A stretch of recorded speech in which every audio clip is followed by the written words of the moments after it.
Hi, my name is Misa Chen, and I'm the CEO and co-founder of Autopilot Reviews. I'm here today with Asian Hustle Network, and I'm excited to interview my friend of almost 20 years, Allison Hueman, a visual artist, and she's really well known for designing the latest jersey of Golden State Warriors.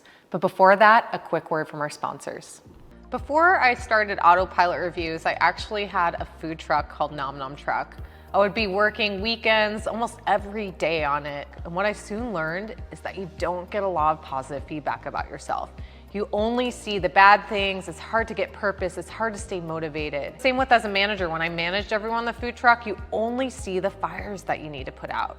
And so when I closed the food truck, I wanted to change that world for frontline employees and managers. I decided to build a customer feedback software that would deliver positive feedback to the front line. It delivers over 95% positive feedback, and so that hopefully we can live in a new world where frontline employees are cheered on and managers can see what a great job that they're doing. With Autopilot Reviews, we're gonna build that new world. It was just a couple days ago that we were catching up and we're thinking, okay, what are we gonna talk about on this episode? There's so many big things that we could talk about. You know, we could talk about all of your success, but I think that one of the coolest parts about connecting is how did you get to your success? Oftentimes it's the crises, the trauma that helps you get there. And I think that's one of the most amazing things about your art is that you are able to create some of your best work based on these really difficult experiences. And so could we talk a little bit about that? Sure. You know, this is something that I've only realized recently about my work. Because as an artist, I'm just painting or drawing because I feel like it, you know, and I don't really think about, I'm going to make something today that helps me process trauma because that's not exactly I think this is what I'm going to do. Right. Maybe, I mean, I'm sure there are a lot of artists who do, but for a lot of creative people, they just get the urge to create. And so something I have realized, the connecting thread behind like all of everything I've made in my life as an artist has been this need to process the trauma that I've dealt with. The biggest being this toxic relationship that I was in a few years ago. And it's funny because I don't really like talking about this relationship too often because I feel like I may be giving it too much power behind.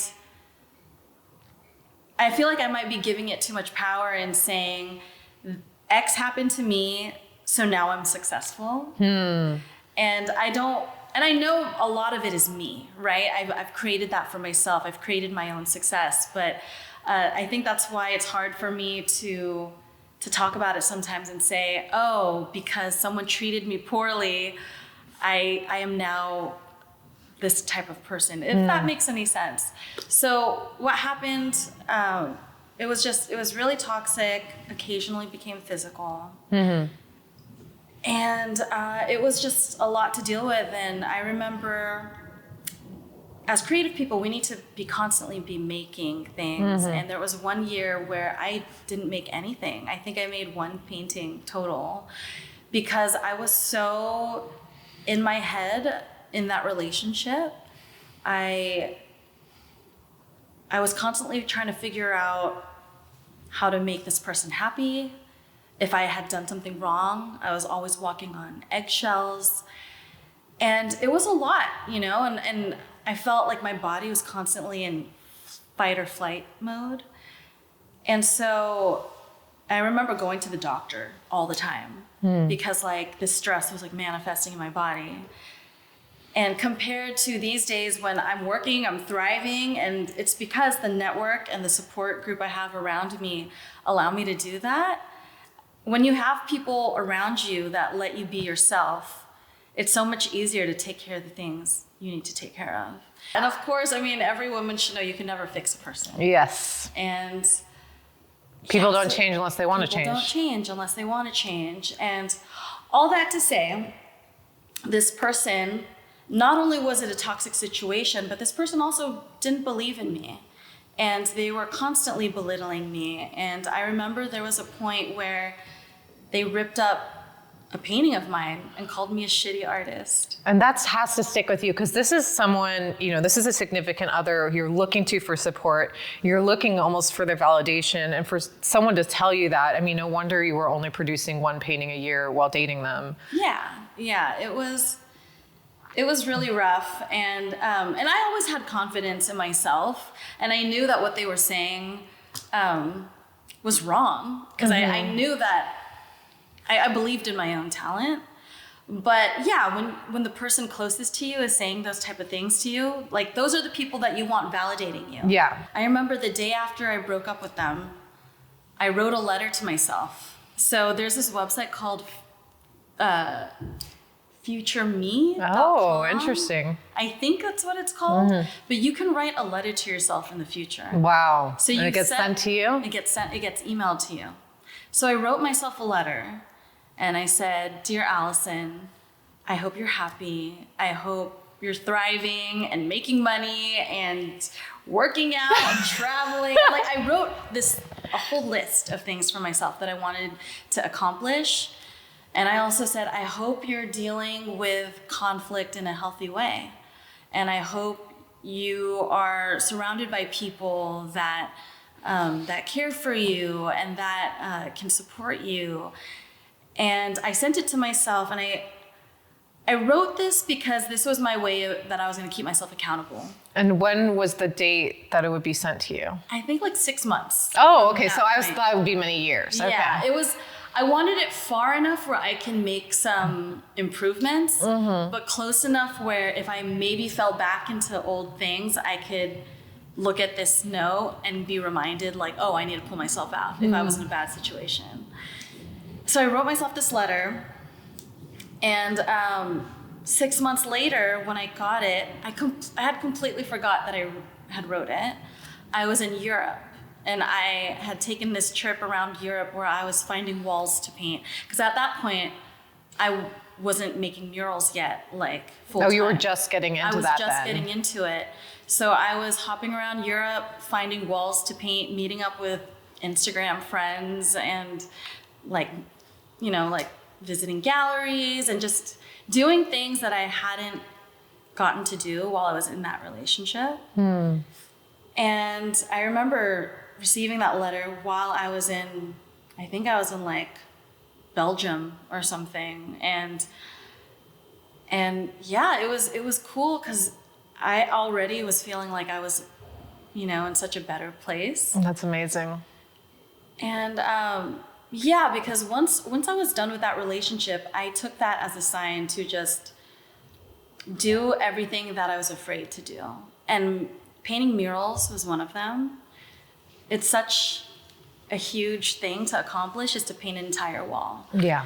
And he was always someone that told me I couldn't do things, or that I was, like I said, he said, a shitty artist. And so looking back at that, like 5 years later and beyond, like, I had accomplished so much since ending that breakup or ending that relationship. I had done product collaborations with, I mean, honestly, I can't even think about I can't even remember. L'Oreal, Yeah, so many. Sony Music. Shoot, I don't. I mean, there's so many, and then I've designed album covers, and I've painted in music videos for Usher, and painted for Ava DuVernay's building, and worked with Steph Curry, and I don't know, it's just And I feel though none of these things would have been possible. Sometimes I feel like going through that, you need to almost go and walk through fire to get to that finish line. It's never going to be perfect. No. And also, I do identify with what you say about the toxic relationship. From day one, it's never toxic. It slowly gets there. And before you know it, you're in a place where you don't even recognize yourself anymore. Because boundaries are constantly being crossed. Yes. And being in a codependent relationship, there are no boundaries. And so things get muddy, and all of a sudden things that weren't, things that you thought you would never do, you end up doing because there is no more line. You've crossed the line times 1,000, so there's no line. Well, I said this with some previous interviews. It's kind of like your journey is hindsight 2020. So like now you see where it was heading and what happened. But when you're in the middle of it, I mean, especially if you love the other person, I really had this happen with a past co-founder relationship, which is similar to a romantic relationship. It's just like, if you love someone else, you kind of want to ignore all the bad things, even if it's toxic, even if it's actually worse that you're in that relationship, because you want to make it work so badly. Absolutely. And you want that support so badly. And like, what advice would you have to other people who might be in the middle of a toxic relationship right now, whether it's co-founder or romantic relationship? What advice do you have for them? Like, hopefully they also won't get to that point. Cut it off if you can. It's really hard to say that to like married people who are like, oh gosh, when they're fully in it. They're fully in it. But if you are in, say, a co-founder relationship, maybe buy that person out. Like just try to, because, you know, I spoke with a therapist and this person focused on narcissistic abuse. And they said, like, no contact, like absolutely no contact. Oh, like don't stay in touch with them after you break up with them, or like, yeah, like okay. Zero contact. And that was the part that was hard. Another thing that we talked about is just how great you are at integrating trauma or big life changes into your work.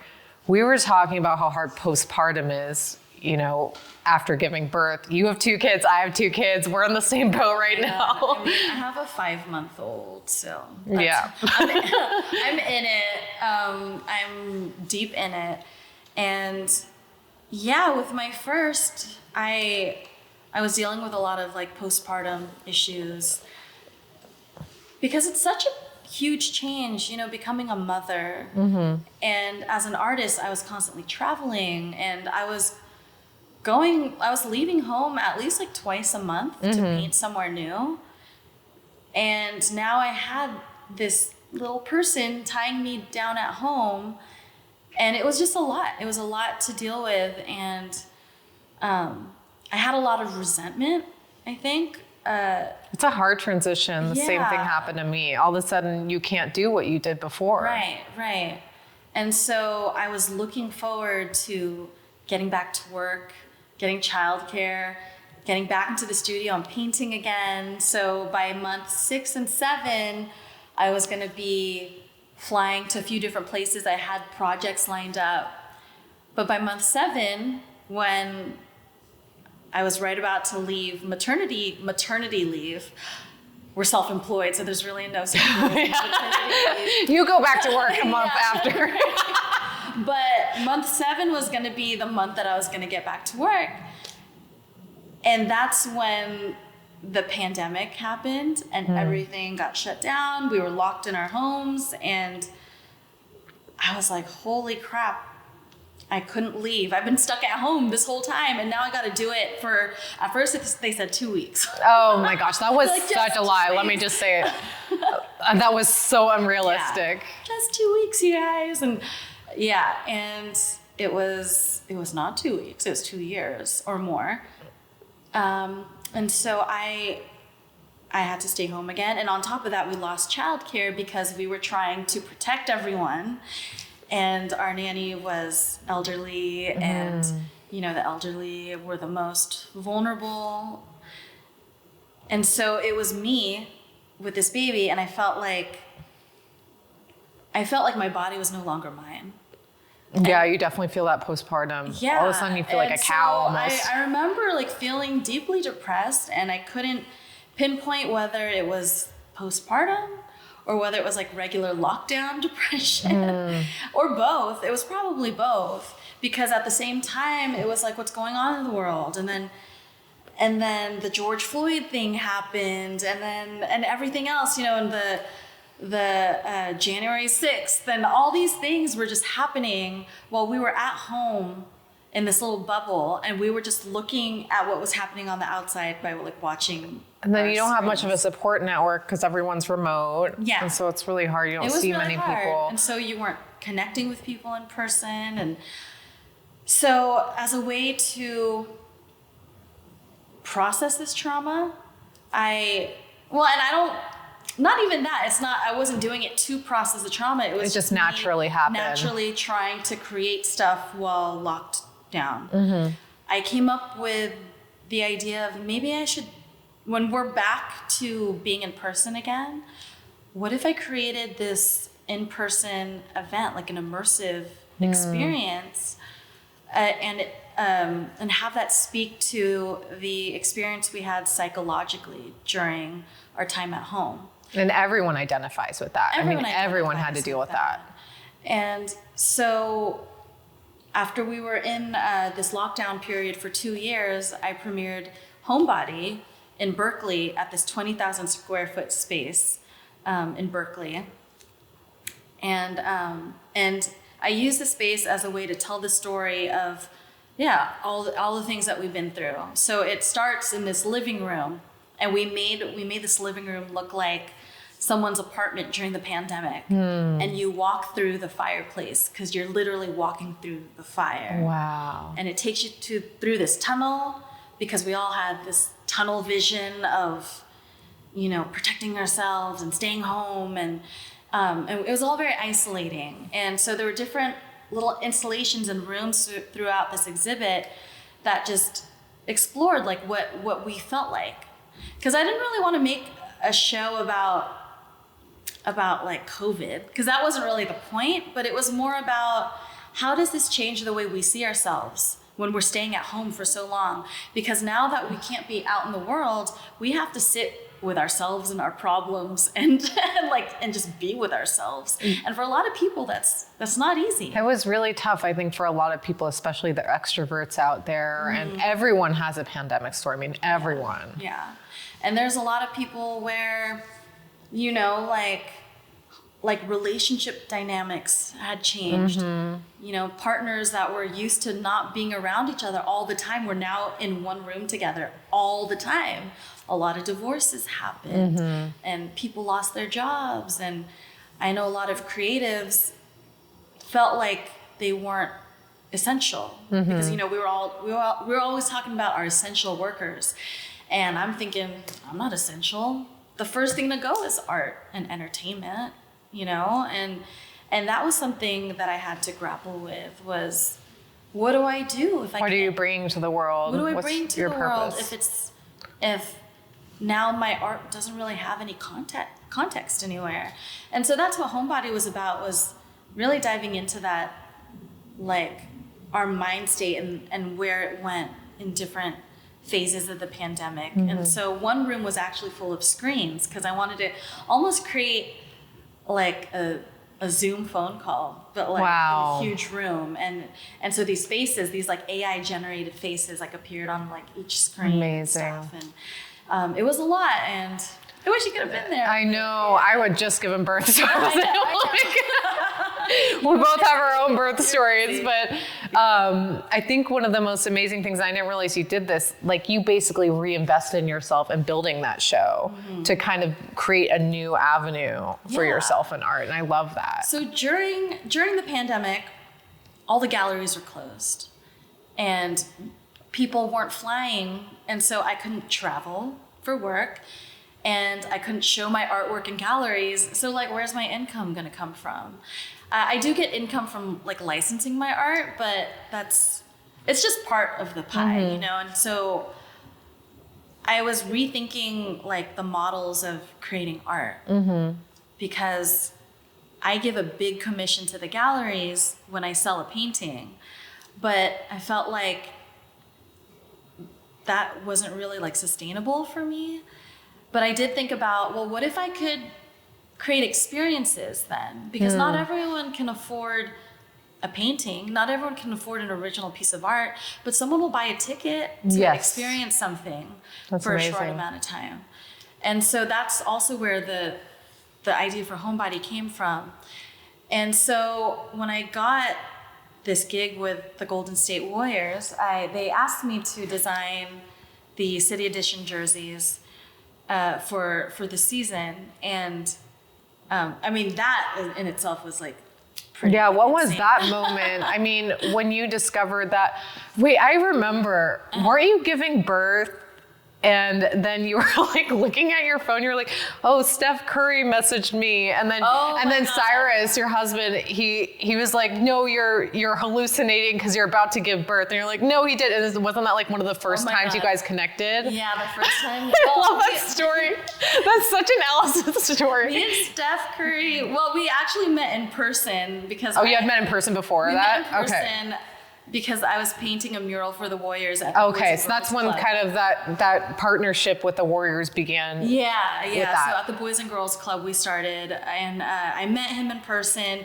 We had mutual friends, and so he ended up following me on Instagram. But he's still Steph Curry. You're like, he's not. Yeah, you're not like hanging out every weekend. Yeah. Right. And so we added each other and didn't speak again.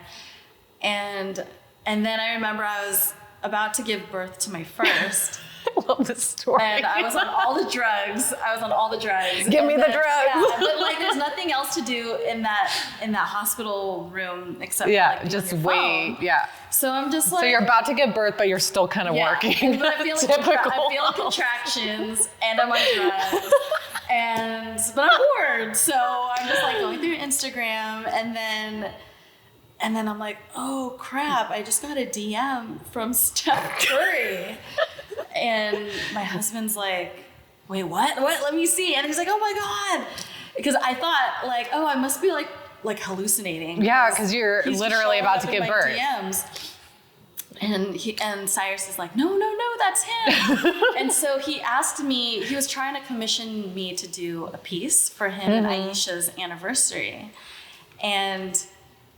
And then I remember, because like he wanted it like in the next week. Well, obviously I couldn't do it. You were about to.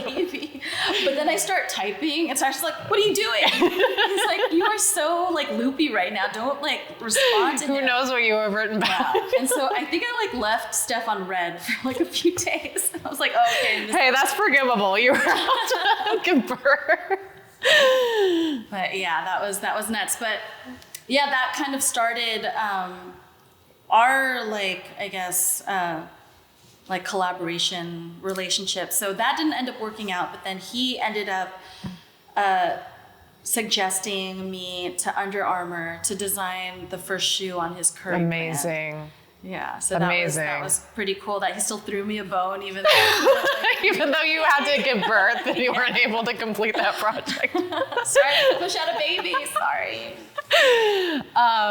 And then what was it like? I want to revisit this story we talked about, seeing your jersey out there with the Golden State Warriors, seeing other people wear it on the street, seeing the inspiration it's created. Could you talk a little bit about that story?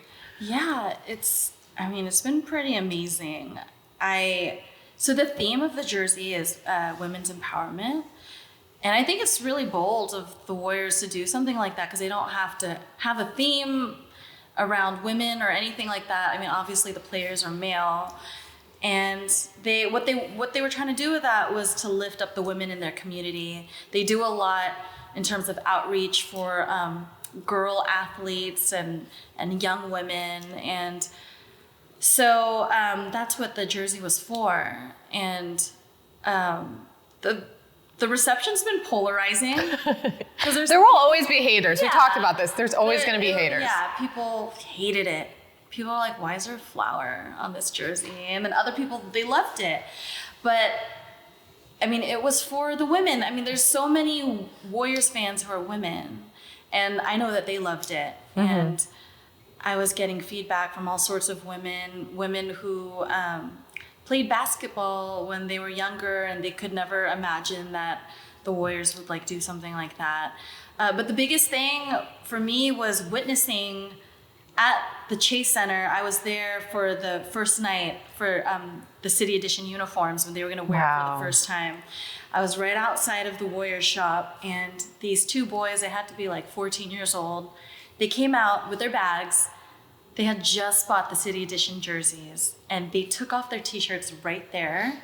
and threw on the jerseys. I'm like tearing up. And like gave each other a high five. Oh. And I was like, is this the impact that you have on people, that your art has on people? I thought I was watching a commercial. Yeah. Like, who planted these guys here? Amazing. And it was cool because my whole family, we were all watching this moment together of these boys just right in front of us, just like so stoked on these jerseys. And they were telling each other, you look good, you look good. And imagine for how many tens of thousands of people are so doing now that. it's just nuts, like seeing it everywhere, like seeing it on TV. It just doesn't get old. And I was walking to get coffee the other day. I passed by a nail shop and this girl was wearing my design on her sweatshirt, just like getting her nails done. And then I walked past her, and then someone in front of the coffee shop was wearing like the hat with the same design. And it's nuts, just like seeing it everywhere. I love that. Gosh, that must just be so fulfilling to see how much of a positive impact that art can have on the world, that your work can have on the world. People are living with it, and it's part of like their daily life. Like they see it, they wear it. It's cool. It's something that I didn't really think about before.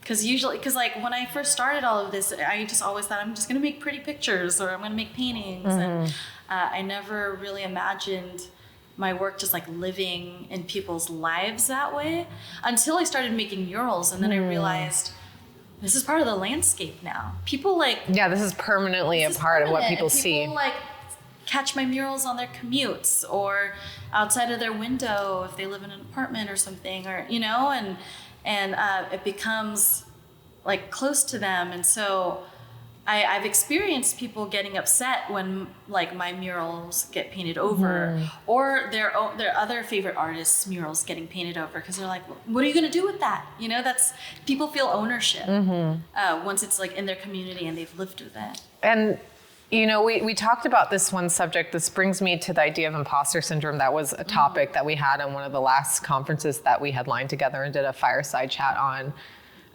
Could we talk a little bit about that? Like, do you still experience that despite all this success? And like feeling like you aren't just the attention that you're getting is not deserved, and that it's not because of your own efforts? It's so funny you say that now, because wait, it's coming up again ever since we spoke? Well, it's funny because I've had imposter syndrome for so long. Like you just kind of get used. It's like the little shadow that you have almost.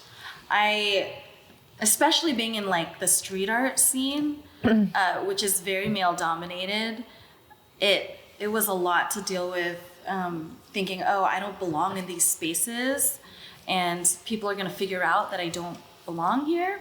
And so I would feel that a lot. And I say it's funny you mention that, because these days I feel like I've worked so hard, especially in the last 5 years. So now, like, I want to say I don't feel the imposter syndrome anymore, but now for me it's like, it's about damn time you guys are seeing my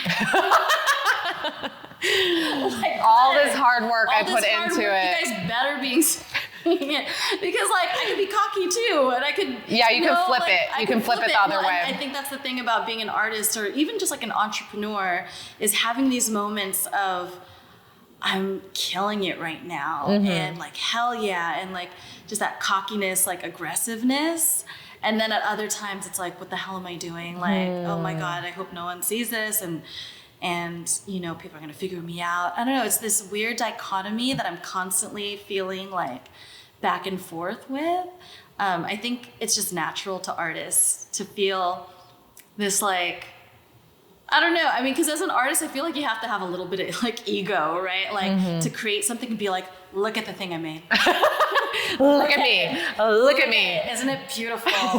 And like, please enjoy this. And then there's another part that's like, but don't say anything bad because I'm really sensitive. Oh, that's amazing.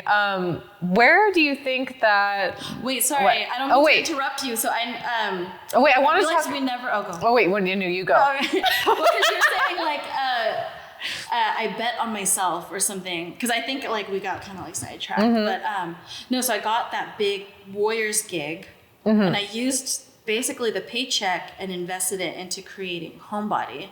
So when I do these big partnerships, I basically just bet on myself and put like so much. It's like you put all the chips on the table, like I'm going to put it all on red. I mean,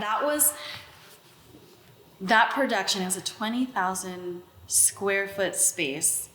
And comparatively, like compared to all these other big immersive experiences that you might have heard of with, I don't know, just think of any dead artist, like Van Gogh. Yeah, the Van Gogh one that's going around. Whatever, I know their budgets are in the millions to create these experiences, and we managed to keep it not at $1 million. It was very expensive still.